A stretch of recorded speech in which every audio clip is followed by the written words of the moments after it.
तर नागपूर लोकसभा मतदारसंघातून निवडणूक लढणारे केंद्रीय मंत्री नितीन गडकरी आज उमेदवारी अर्ज भरणार आहेत। या पार्श्वभूमीवर संविधान चौकातून रॅलीचं आयोजन करण्यात आलं है। और अच्छे मार्जिन से मैं निश्चित रूप से चुनाव जीतूंगा। 2014 में मोदी लहर थी, आज 2019 है। ये 5 सालों में क्या फर्क आपको नजर आता है? 5 साल में मोदी जी के नेतृत्व में हमारे सरकार ने जो विकास काम किए हैं उसके लिए जनता का बहुत अच्छा समर्थन है और उसके आधार पर निश्चित रूप से मैं सरकार के कार्यों के भरोसे अच्छी तरह से चुनाव जीतूंगा।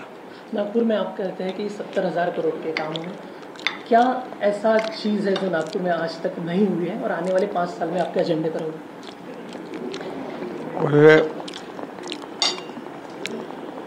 जो हमारा मैनिफेस्टो था उससे कई गुना ज़्यादा काम हमने किए और जो मेट्रो आई, इंफ्रास्ट्रक्चर डेवलप हुआ, अब ब्रॉडगेज मेट्रो हमने बताया नहीं था वो आ रही, ब्रिजेस बने, रोड्स बने, अंडरपास बने, गार्डन्स अच्छे बने, 350 प्लेग्राउंड्स हम बनाने जा रहे हैं। एम्स के साथ साथ IIM आया, लॉ यूनिवर्सिटी आई, सिम्बोसिस की यूनिवर्सिटी आई, एजुकेशन हब बना, इंटरनेशनल एयरपोर्ट का अभी काम शुरू होगा। रेल अर्जनी में करीब 1200 करोड़ का वर्ल्ड का बेस्ट स्टेशन बन रहा है जो पैसेंजर हब है और वो अमेरिकन आर्किटेक्ट ने डिज़ाइन किया है, उसका टेंडर निकल गया। तो नागपुर में 10,000 लोगों को हम लोग घर दे रहे हैं, करीब 1 लाख घर बनाने वाले हैं। उस योजना की शुरुआत हुई। नागपुर म्यूनिसिपल कॉरपोरेशन ने ही हिंदुस्तान में बहुत से रिकॉर्ड बनाए।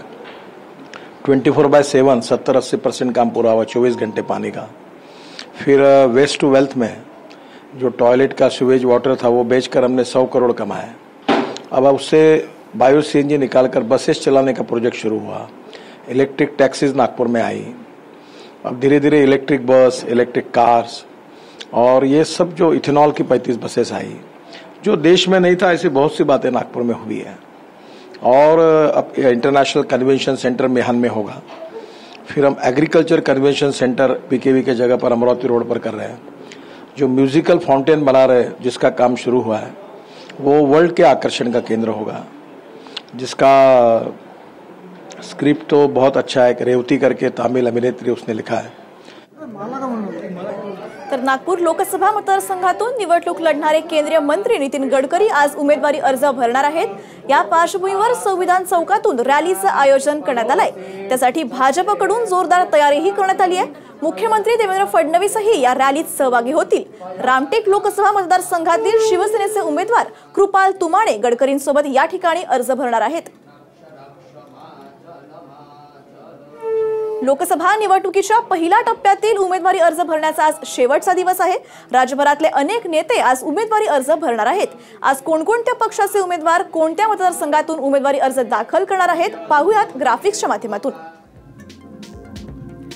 नागपूर लोकसभा मतदारसंघामधून भाजपचे नितीन गडकरी तसंच काँग्रेसचे नाना पटोले हे अर्ज भरतील। तर बीड लोकसभा मतदारसंघातून भाजपमधून डॉक्टर प्रीतम मुंडे तर राष्ट्रवादी काँग्रेसचे बजरंग सोनवणे हे अर्ज दाखल करतील। सोलापूर मतदारसंघातून काँग्रेसचे सुशीलकुमार शिंदे तसंच भाजपचे डॉक्टर जय सिद्धेश्वर, शिवाचार्य महास्वामी तसंच वंचित बहुजन आघाडीचे प्रकाश आंबेडकर हे आज अर्ज भरतील। अमरावती लोकसभा मतदारसंघातून शिवसेनेचे आनंदराव अडसूळ आज अर्ज भरतील।